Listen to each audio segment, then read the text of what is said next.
Listen to a conversation between two friends discussing weekend plans. One wants to go hiking, while the other prefers to visit the newly opened cafe. Then answer the question. Hey Mark. Do you have any plans for the weekend? Not yet. Why? Do you have something in mind? Yeah. I was thinking about going hiking at Green Hill. The weather is supposed to be really nice on Saturday. Hiking? That sounds fun, but I was actually thinking of doing something more relaxing. Like what? There's a new cafe that just opened downtown. I heard they have amazing coffee and desserts. I thought it would be nice to check it out. That does sound nice.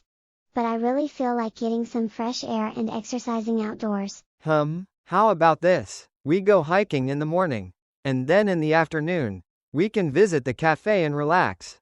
That sounds like a perfect plan. Let's do it. Great. What time should we meet? Let's meet at 8 a.m. so we can start hiking early before it gets too hot. Sounds good. See you then.